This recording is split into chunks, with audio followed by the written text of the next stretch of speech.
Alléluia, gloire à Dieu. Nous sommes bénis d'être dans la présence du Seigneur. Amen.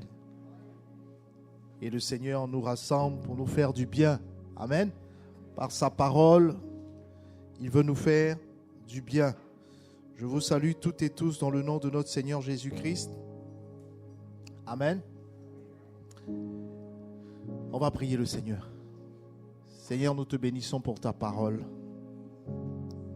Ta parole qui manifeste ta souveraineté sur nos vies.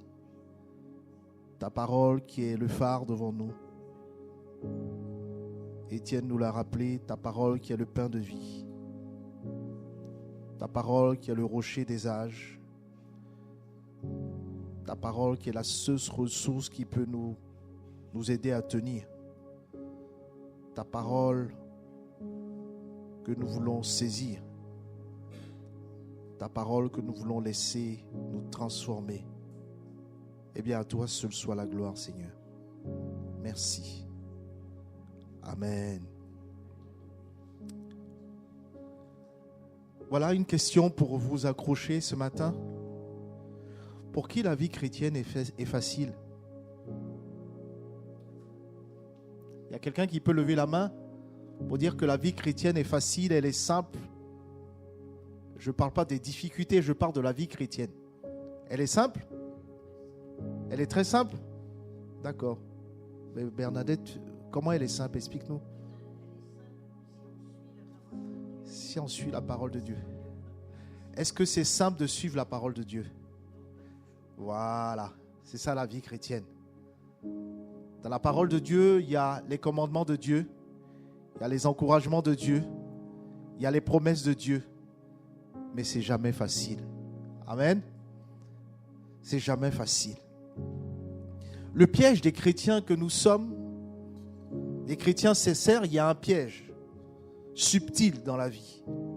On peut aimer Dieu, on peut servir Dieu, on peut même prier et pourtant on est fatigué. Pourtant on a peur. Pourtant on échoue. Pourtant on est frustré. Pourtant on est découragé. Pourquoi? Parce qu'on essaie de vivre une vie surnaturelle avec des moyens humains. Amen. La vie chrétienne est une vie surnaturelle. Amen. Comment est-ce qu'on est sauvé? Comment est-ce qu'on est sauvé? Par la grâce de Dieu. Par la foi, mais au moins de la grâce de Dieu. Simplement pour dire que dès le départ, on a besoin de la grâce de Dieu. Et pour le reste, on n'aurait pas besoin de la grâce de Dieu. Pour tout, on a besoin de la grâce de Dieu. On va prendre nos Bibles dans 2 Corinthiens, si tu peux l'afficher, s'il te plaît.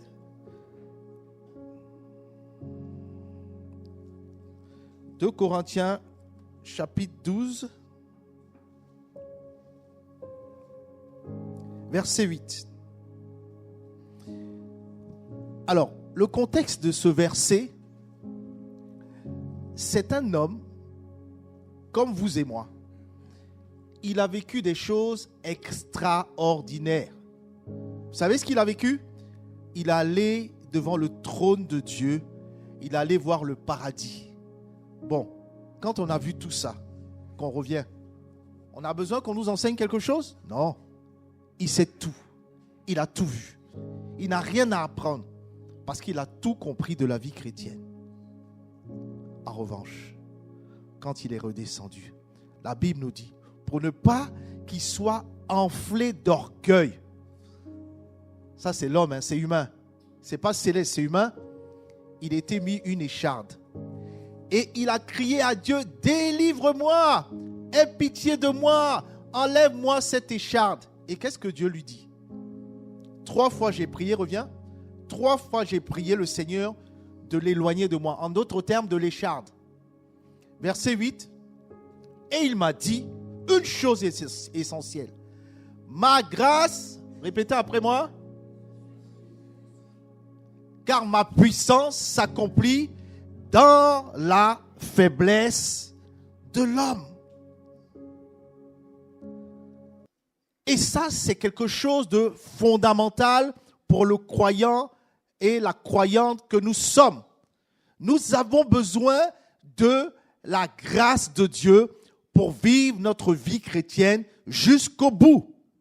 Il n'y en a pas un qui peut se glorifier de quoi que ce soit. Paul dit, si je peux me glorifier, je me glorifierai. Mais j'ai besoin de la grâce de Dieu. Amen. J'ai besoin de la grâce de Dieu, non seulement pour entrer dans le salut, mais pour marcher jusqu'au bout. La Bible nous dit clairement que celui qui se croit debout ne craigne de tomber. Pour dire que c'est un chemin tellement difficile. Dans tous les aspects de la marche chrétienne, c'est compliqué.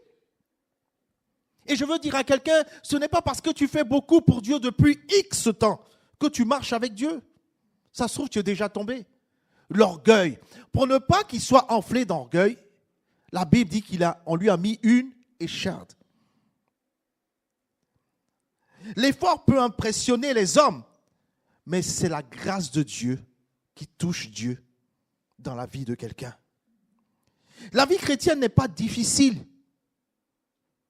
La vie chrétienne est impossible sans Dieu. Est-ce que quelqu'un me comprend ce matin? La vie chrétienne est impossible sans Dieu. La vie chrétienne, parce que j'entends par vie chrétienne, c'est tout ce qu'on fait dans la marche avec Dieu par Jésus-Christ. Tout. Que ce soit le service, que ce soit la marche, que ce soit tout. On a besoin de la grâce de Dieu. Ma grâce te suffit. Je veux dire à quelqu'un, là où tes forces, ton intelligence, ta sagesse s'arrêtent, la grâce de Dieu commence. Elle est présente partout. Et je veux quand même qu'on soit clair. La sagesse, la richesse, l'intelligence ne pourront jamais remplacer la grâce de Dieu. Vous êtes d'accord avec moi ou pas? Il y a un homme à qui Dieu a tout donné. Sagesse, richesse, puissance. Il a tout eu. À la fin de sa vie, qu'est-ce qui s'est passé? Il a lâché la main de Dieu, même s'il s'est ressaisi avant de mourir. Et le même dit, vanité des vanités, tout n'est que... L'homme ne peut pas réussir sans Dieu, ce n'est pas possible. C'est impossible. Même Jésus a dit, même Jésus, lorsqu'il souffrait, lorsqu'il était au jardin de Gethsémani, la Bible dit que Dieu a envoyé des anges pour le soutenir. La souffrance était extrême. Lui qui était Dieu, qui a pris la condition humaine pour révéler à l'humanité que vous ne pouvez rien faire sans Dieu. Lorsque Jésus dit, sans moi, vous ne pouvez rien faire, il savait de quoi il parlait. Il connaît la condition humaine. Amen. Ma grâce te suffit. Il existe un piège de croire qu'on peut y arriver sans la grâce de Dieu. Beaucoup dans la foi, que dans cette église ou dans d'autres églises, on est fatigué, on a peur, on pense qu'on n'est pas à la hauteur. On vit toutes ces choses intérieurement. Mais ce qu'il nous faut, c'est de reprendre courage et de saisir la grâce suffisante de Dieu. Amen. Ce message, cette méditation de ce matin, l'objectif c'est que tu changes de perspective. Je veux dire à quelqu'un, tu n'as pas besoin de faire plus. Tu n'as pas besoin de dépendre, tu n'as pas besoin de faire de gros efforts et d'aller un peu plus loin. Non, tu as besoin de dépendre plus de la grâce de Dieu. Ma grâce te suffit. Amen. Tu peux être sincère, mais tu peux être fatigué. Tu peux échouer. Tu peux vivre un certain nombre de choses que tu n'aurais pas imaginées. Et tu peux te sentir loin de lui. Mais tu aimes Dieu. Tu as besoin d'une chose, de la grâce de Dieu. Parce que parfois, on fait avec nos forces limitées ce qui doit être vécu avec la grâce de Dieu. Amen. Est-ce que quelqu'un me comprend ce matin? On doit tout faire avec la grâce de Dieu. Elle est disponible. Paul a dit, je suis ce que je suis par la grâce de Dieu. Je suis ce que je suis par la grâce de Dieu. Parce que c'est la grâce de Dieu qui m'a formé. C'est la grâce de Dieu qui me tient. C'est la grâce de Dieu qui me relève lorsque je tombe. C'est la grâce de Dieu qui m'aide, tu le disais Bernadette, à suivre la parole de Dieu. Même si je tombe, je me relève, je continue sur le chemin de la grâce de Dieu. Parce que tout travaille ici-bas à anéantir notre foi. Notre foi ne tiendra que par la grâce de Dieu. Amen.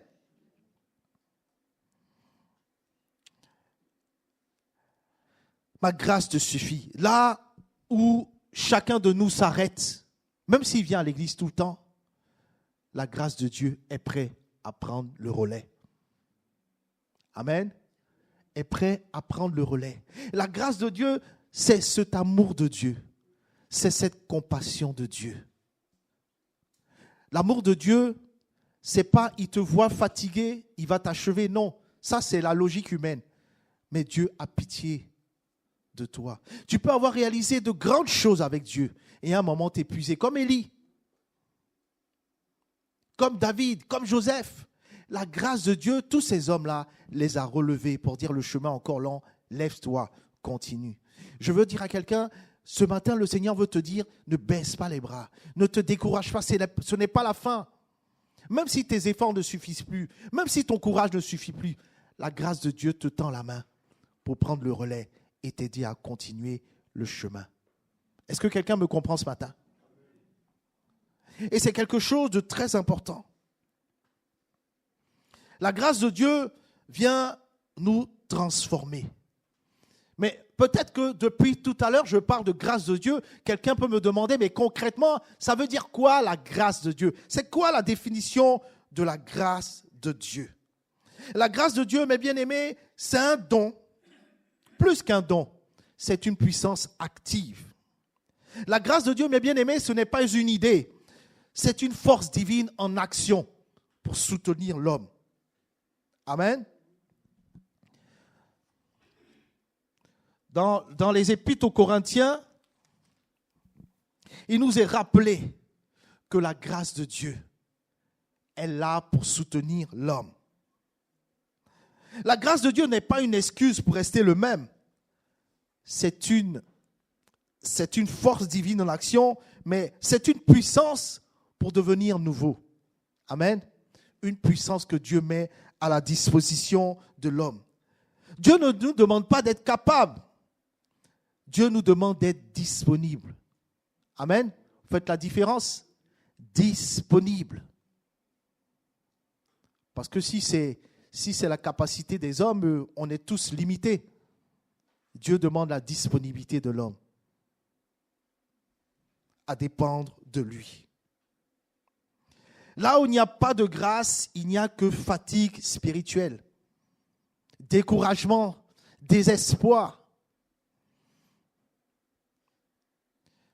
Quand on regarde l'histoire de Noé, vous connaissez l'histoire de Noé? On se rend compte que Noé n'était pas extraordinaire comme personne. Mais c'est la grâce qu'il portait qui était extraordinaire.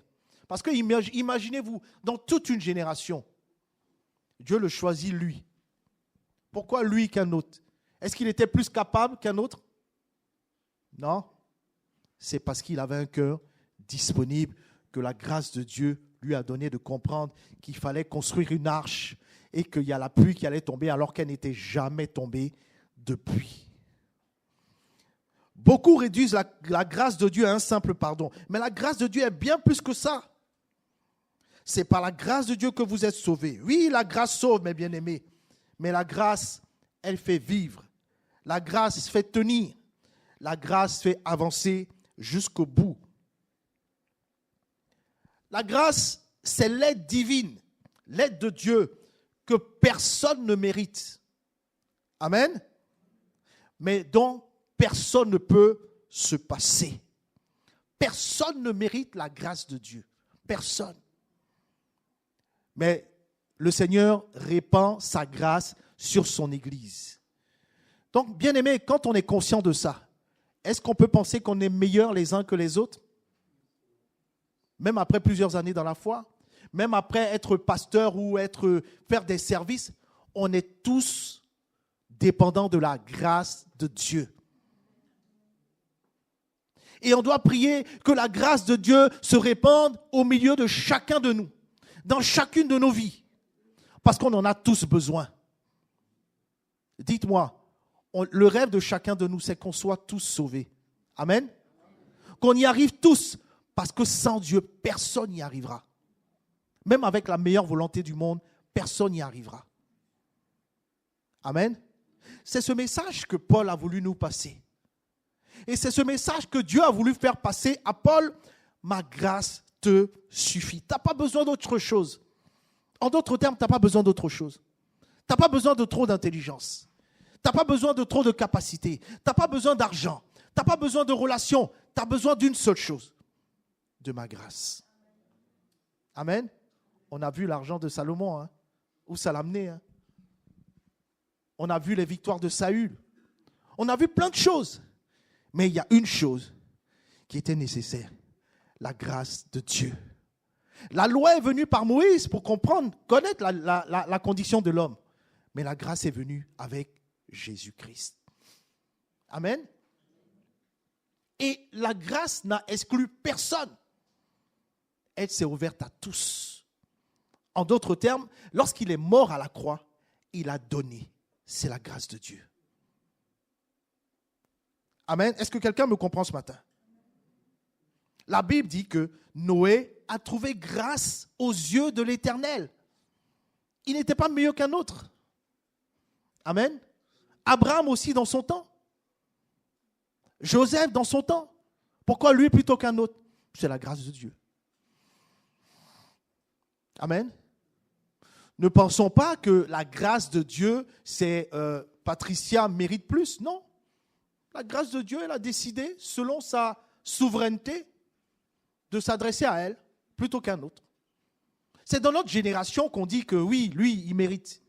Mais Dieu, ce n'est pas comme ça que ça fonctionne. Amen.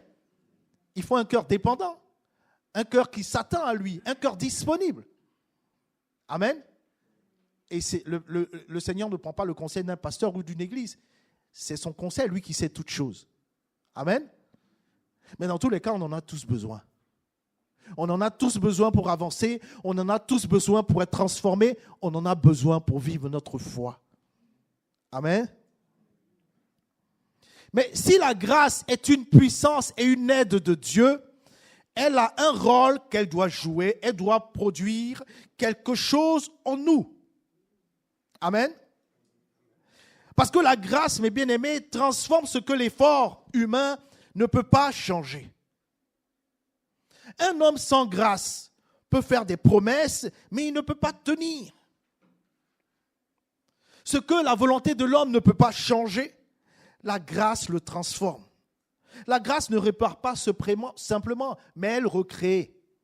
La grâce de Dieu, elle transforme. Elle amène à une autre dimension. Imaginons-nous et que chacun pense à ses résolutions qu'il a eues au début de chaque année ou la résolution qu'il a eue lorsqu'il a été baptisé. Non, Seigneur, à partir de maintenant, je vais faire comme ça. Je ne vais plus faire telle ou telle chose. Mais les semaines qui ont suivi, même les jours qui ont suivi, on n'en menait pas large. On est tombé maintes fois. Mais qu'est-ce qui nous a relevés pour continuer le chemin? La grâce de Dieu. Qu'est-ce qui nous a aidé à comprendre ce que la parole de Dieu voulait nous faire comprendre? Qu'est-ce qui nous a aidé à prendre la main de Dieu pour dire, mais Seigneur, je n'y arriverai pas sans toi. C'est pour ça que nous devons être solidaires les uns des autres. Je le dis honnêtement, solidaires les uns les autres. Qui peut y arriver ici sans la grâce de Dieu? Personne. Qui a besoin ici de la grâce de Dieu? Tout le monde. C'est pour ça qu'on doit prier et demander, Seigneur, ta grâce sur un tel ou un tel. Ta grâce sur ma vie. Amen.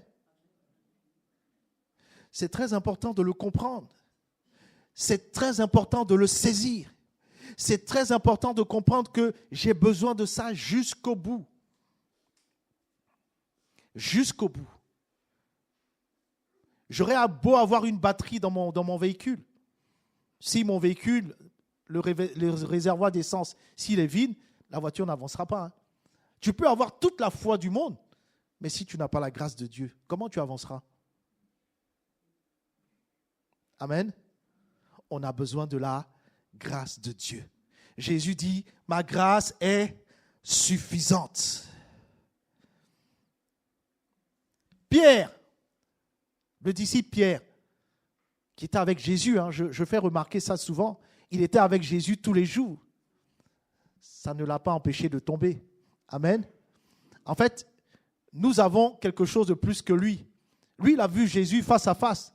Nous, on a non seulement la grâce de Dieu parce que Christ est mort ressuscité, mais on a aussi la puissance de l'Esprit qui est la grâce de Dieu. Amen. Donc, c'est bien de vivre ces choses. Il était avec Jésus tous les jours, mais ça ne l'a pas empêché de trahir Jésus. Et lorsqu'il pleure à la résurrection de Jésus, lorsqu'il pleure, Jésus lui demande, m'aimes-tu? Il dit, en fait, c'est une autre façon de dire, mais Seigneur, sans ta grâce, je n'y arriverai pas. Toi, tu sais toutes choses. Tu sais si dans la minute qui suit, je suis capable de te trahir et de t'abandonner. Parce que malgré mes résolutions, ça ne m'a pas empêché de te trahir. Est-ce que quelqu'un me comprend ce matin? On en a vraiment besoin. On a besoin que cette puissance divine transforme nos vies, transforme notre désir de vivre avec lui jusqu'au bout. Quelqu'un me comprend ce matin? Et ce pouvoir de transformation de la grâce de Dieu influence les nations, influence quiconque vit sous la grâce de Dieu. Parce que nous ne sommes pas condamnés à rester comme nous sommes aujourd'hui. L'homme peut modifier son comportement, mais ce qui transforme la vie d'un homme, c'est la grâce de Dieu. Avant la grâce, pour revenir sur Pierre, c'était quelqu'un d'impulsif, c'était quelqu'un d'instable, c'était quelqu'un qui a facilement renié Jésus-Christ, mais après la grâce, dans Acte 2, il est rempli d'assurance. Il prêche avec puissance. À sa prédication, 3000 personnes se convertissent. Je suis sûr que si on lui disait ça avant, il n'allait pas le croire. Mais c'est l'œuvre de la transformation de la grâce de Dieu. Amen. Nous sommes tous dépendants de la grâce de Dieu. Parce que c'est elle qui peut nous toucher, nous sauver, mais aussi nous transformer. Qu'est-ce qui a changé dans la vie de Pierre? Ce n'est pas son intelligence qui a changé. Ce n'est pas sa capacité oratoire qui a changé. Ce n'est pas son éducation, mais c'est la grâce de Dieu. Et parfois, si vous remarquez ce que les gens pensent de vous qui êtes dans la foi, ils se disent qu'il y a quelque chose de plus. C'est la grâce de Dieu. Ce trésor que Dieu donne en chacun et à chacune. Amen. La foi que tu as en Dieu, et c'est pour ça qu'il est bien important de comprendre ce que c'est la grâce, la foi. La foi, ce n'est pas « je crois qu'il existe ». Non, j'ai confiance en lui et je dépends de lui. M'offre la grâce. Amen. M'offre la grâce. Et c'est cette grâce qui me permet d'avancer et de tenir. Amen. Par la grâce de Dieu, je suis ce que je suis. Je suis arrivé à ce niveau-là à cause de la grâce de Dieu.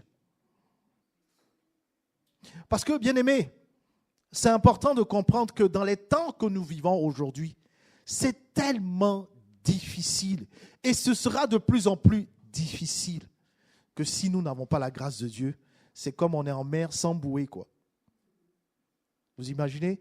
Ça va être de plus en plus difficile. Je vous le dis, que ce soit pour les pasteurs, que ce soit pour les anciens chrétiens, que ce soit pour les nouveaux chrétiens, la même difficulté sera là. Pour faire quoi? Pour nous faire perdre la foi, pour nous faire abandonner, pour nous décourager. On a tous besoin de la grâce de Dieu. On a tous besoin qu'elle nous transforme. On a tous besoin qu'elle soit là pour nous aider à tenir jusqu'au bout.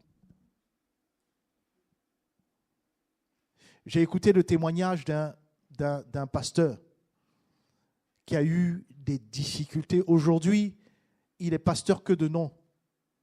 Mais les difficultés dans sa santé, dans sa famille, il a été vraiment détruit. Il a été vraiment brisé. Quand j'ai écouté son témoignage, j'en pleurais. Je me dis, mais comment il va faire? Je m'étonnais qu'il soit là en face de moi pour me raconter son témoignage. Mais c'est dur.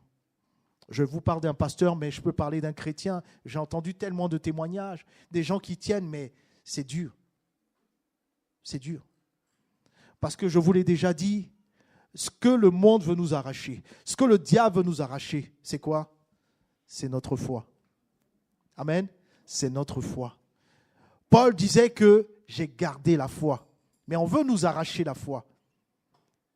Et si nous n'avons pas la grâce de Dieu, on nous arrachera la foi aussi facilement que notre manteau. Est-ce que quelqu'un me comprend ce matin? Aussi facilement que notre manteau, on nous arrachera notre foi. Mais pour ne pas qu'on nous arrache la foi, le Seigneur nous a envoyé la grâce. On lutte contre un péché, on lutte contre une faiblesse, on lutte contre une habitude, on lutte contre beaucoup de choses autour de nous. Mais notre effort seul nous épuisera. Mais la grâce nous transformera. La grâce nous relèvera. La grâce nous dira, n'abandonne pas, lève-toi et continue. La vie chrétienne, ce n'est pas simplement une transformation, c'est aussi un combat quotidien. C'est là que beaucoup abandonnent. Des combats, on en a. Mais la grâce soutient dans les combats et les saisons difficiles. Il y a des moments où on prie, mais on ne ressent rien. Ça vous arrive ou pas? Il y a des moments où on croit, mais il y a des doutes. Amen ou pas? Il y a des moments où on avance, mais on est fatigué. C'est dans ces moments-là que la grâce devient vitale. Même les plus forts d'entre nous ont des saisons difficiles, des saisons de faiblesse. Mais Dieu, c'est la bonne nouvelle, ne nous abandonne pas quand nous tombons. Il nous rejoint où? Là où nous sommes tombés. Je veux dire à quelqu'un ce matin, ta faiblesse n'est pas la fin de ton histoire. C'est le point de départ de la grâce de Dieu. Alléluia. Là où tu penses que c'est fini, Dieu dit, recommence. Aussi longtemps que nous avons le souffle de vie, la grâce de Dieu sera là pour dire, viens, on recommence, on avance. Élie, après une grande victoire, il a fait tomber le feu du ciel. Élie est tombé dans la peur, la dépression, le découragement. Il demande même la mort. Vous imaginez? C'est fort de faire tomber le feu du ciel. Rien qu'à une prière. Après, il entend une voix qui lui dit, mais je vais te détruire. J'aurai ta tête. Il a peur, il demande la mort. Mais la grâce de Dieu, lorsqu'il était tombé, lui a dit, prends du pain. On parlait déjà du pain de vie. Amen, dont Étienne parlait tout à l'heure. Prends du pain, mange et bois. Le chemin est encore long. Dieu ne l'a pas rejeté. Dieu lui donne du repos, Dieu lui donne de la nourriture, Dieu lui donne une nouvelle direction. C'est ça la grâce. Dieu ne nous abandonne pas dans la faiblesse. Il vient nous relever lorsque nous sommes dans la faiblesse. C'est pourquoi l'Épître aux Hébreux nous dit « Approchons avec assurance du trône de la grâce ». La grâce ne fait pas que te relever, elle t'enseigne à vivre différemment, en dépendant d'elle. La grâce éduque et transforme notre style de vie. Quand la grâce entre, le péché qui nous tenait captifs perd du pouvoir. La transformation par la grâce est naturelle, elle n'est pas forcée. Amen. Une vraie rencontre avec Jésus-Christ produit toujours un changement visible. Tu ne peux pas rencontrer Jésus et rester le même, parce que la grâce de Dieu te transformera. La grâce n'encourage pas le péché, je l'ai dit tout à l'heure. Elle donne la puissance de vivre autrement, avec sa force. La grâce de Dieu nous enseigne, elle nous révèle, elle nous montre le chemin. Pensez à Zachée. Zachée, cet homme, avant qui était voleur, corrompu, mais après une rencontre avec Jésus, il restitue et il change radicalement. C'est pour cette raison que nous ne devons pas nous condamner les uns des autres. Parce que la grâce de Dieu fait le même travail dans la vie des uns et des autres. On peut tomber, mais la grâce de Dieu nous relèvera. Amen. On doit s'encourager et prier que la grâce de Dieu frappe à la porte de celui qui est tombé. Au lieu de dire, non, mais regarde comment elle est. Regarde, elle ne vaut pas la peine, elle n'est pas une chrétienne sérieuse. Non, la grâce de Dieu nous amènera à prier les uns pour les autres, car la grâce de Dieu activera son œuvre. Enfin, qu'est-ce que Dieu y veut, lui? C'est quoi le désir de Dieu? Le désir ultime de Dieu, c'est que le plus grand nombre soit sauvé. Pas qu'il y a des gens qui tombent, il connaît notre faiblesse, il connaît notre condition humaine. Qu'est-ce que Dieu prend comme plaisir? Et parfois, nous devons changer d'attitude dans les églises. Même si quelqu'un est tombé, il a fait une faute, il a fait ceci. On a tous besoin de la grâce de Dieu. Je n'étais pas consciente ou c'est par un moment de faiblesse. Mais tu as besoin, j'ai besoin, nous avons besoin de la grâce de Dieu. À partir du moment où on l'a compris, on n'a plus la même façon de voir les choses, même de regarder notre frère. Comprendre la grâce de Dieu nous amène à nous aimer les uns les autres. Amen. Parce que si tu aimes ton prochain comme toi-même, la faiblesse de ton prochain, tu peux la vivre. Donc tu seras solidaire de ton prochain. Amen ou pas? C'est important. Mais si on ne l'a pas compris, c'est compliqué. Le Seigneur a donné la grâce à Zachée. Et la grâce a transformé Zachée. Maintenant, la question devient personnelle. Comment vivre concrètement dans cette grâce? Comment vivre? Comment y arriver? Comment activer la grâce de Dieu dans sa vie? Comment réellement?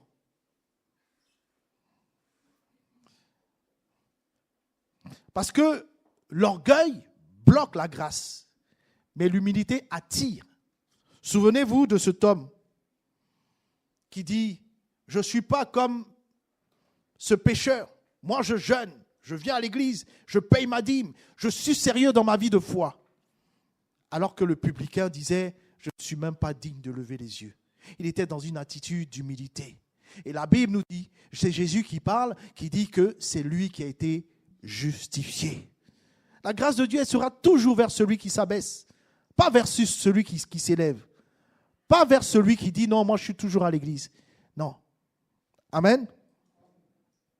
La grâce ne remplit pas les mains pleines, elle remplit les cœurs ouverts à Dieu. On ne combat pas pour obtenir la grâce, on combat à partir de la grâce. Une chose qui est importante pour activer la grâce de Dieu dans notre vie, c'est reconnaître notre incapacité. Amen. Quelqu'un qui ne reconnaît pas son incapacité, il n'est pas éligible pour la grâce. Est-ce que quelqu'un me comprend ce matin? Reconnaître mon incapacité. Je vous assure que même après un certain nombre d'années dans la foi, je me sens incapable. Et je dis à Dieu, mais sans toi, je ne peux pas y arriver. Pour quoi que ce soit. Amen. Donc, pour activer la grâce dans notre vie, c'est de reconnaître notre incapacité devant Dieu. C'est pour ça que Paul disait, mais si c'est ce cas-là, moi je me glorifierai de mes faiblesses. Je ne peux pas me glorifier de quoi que ce soit, si ce n'est de mes faiblesses, de mes limites dans ma chair, de mes limites intellectuelles, de plein de choses. Parce que la grâce de Dieu est suffisante. Amen. Il faut reconnaître son incapacité pour que la grâce de Dieu soit active dans la vie. Autrement, je passerai à côté de la grâce. Il faut dépendre quotidiennement de Dieu, pas seulement dans les moments de crise. Seigneur, j'ai besoin de toi pour faire toutes choses. J'ai besoin de toi. Amen. J'ai besoin de toi pour tel défi. Demandez à Dieu, mais Seigneur, j'ai besoin que tu sois là. Pas simplement quand ça ne va pas, j'ai besoin que tu sois là pour ma journée de travail. J'ai besoin que tu sois là pour mes rapports avec mes parents. J'ai besoin que tu sois là lorsque je vais dans mon jardin. J'ai besoin que tu sois là pour tout. La grâce de Dieu sera toujours active. Est-ce que quelqu'un me comprend ce matin? Autrement, je passerai à côté. C'est recevoir de Dieu, pas mériter. On ne peut pas dire qu'on gagne Dieu, non. On reçoit ce qu'il nous donne. Si je dis que je mérite, je passerai à côté. Amen. Et enfin, il faut rester connecté à Dieu. Ce que j'appelle connecté à Dieu, c'est avoir un cœur ouvert à Dieu. Pas de la relation, un cœur ouvert à Dieu, connecté à Dieu, va faire couler la grâce de Dieu tous les jours. Vous pouvez reprendre le psaume 23, il décrit la grâce. Parce que tous les jours, c'est le bon berger qui conduit. Ce n'est pas mon intelligence qui conduit, ce n'est pas mon expérience qui conduit, c'est le bon berger qui conduit. Amen. Tout ça pour dire que la grâce n'est pas une option dans la vie chrétienne. Bien-aimé, elle est la fondation, le moteur et la clé de notre réussite spirituelle. Sans la grâce, je veux dire à quelqu'un, tu commenceras, mais tu n'abandonneras pas. Tu commenceras, mais tu abandonneras. Avec la grâce, tu tomberas, mais tu te relèveras toujours. La Bible dit dans Philippiens que celui qui a commencé en vous cette œuvre la rendra parfaite. Ce n'est pas notre discipline qui nous sauve. La discipline, c'est important, je conviens, mais c'est la grâce de Dieu. Ce n'est pas notre perfection qui nous gardera, c'est la grâce de Dieu qui nous amènera jusqu'au bout. En d'autres termes, la grâce de Dieu, c'est la main de Dieu tendue vers nos impossibilités, vers nos limites. Si Dieu t'a appelé, sa grâce te portera, malgré ton âge avancé. Tu peux tomber 1000 fois, la grâce te relèvera 1000 fois. Amen. Combien sont fatigués de lutter seuls? Tu peux lever la main dans ton cœur si tu veux. Combien veulent arrêter de faire semblant? Dieu ne cherche pas des chrétiens parfaits. Il cherche des cœurs qui veulent dépendre de lui ce matin pour continuer jusqu'au bout. Amen. On peut baisser les têtes. On peut méditer toutes ces paroles. Et celle de Paul qui dit « Ma grâce te suffit ». Aujourd'hui, le message que le Seigneur veut nous donner, au-delà de tout ce que nous avons partagé, c'est de dire à quelqu'un d'arrêter de lutter seul. Parce qu'on peut fanfaronner devant les autres. Ben, dans l'intérieur de notre cœur, on sait. On sait que c'est compliqué. On peut même, pour certains, se condamner. Mais le Seigneur nous dit ce matin, arrête de vouloir être parfait avant de venir à lui. Viens à lui tel que tu es. Et laisse sa grâce te transformer. Laisse ta grâce te sauver, te fortifier.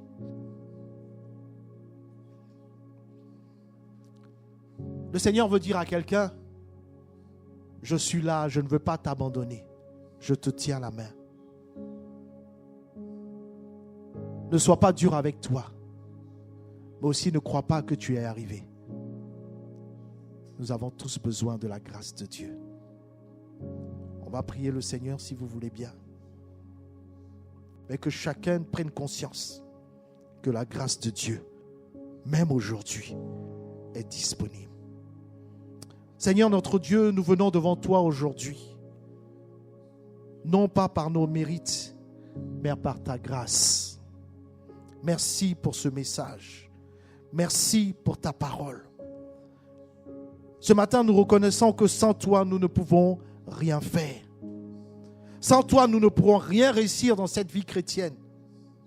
C'est pourquoi ce matin, nous déposons devant toi toutes nos luttes publiques, nos luttes privées, nos faiblesses, nos échecs, que tout le monde ne voit pas forcément, mais toi tu le vois. Et mais nous faisons cette prière ensemble pour te demander que ta grâce envahisse notre vie maintenant. Là où nous sommes faibles, rends-nous forts. Là où nous étions liés, rends-nous libres. Là où nous étions découragés, désespérés, relève-nous. Nous déclarons que nous ne vivrons plus par nos efforts, mais nous vivrons par la grâce de Dieu. Que toute notre fatigue spirituelle, que tous nos combats quittent notre vie. Que toute culpabilité soit brisée et que toute stagnation prenne fin.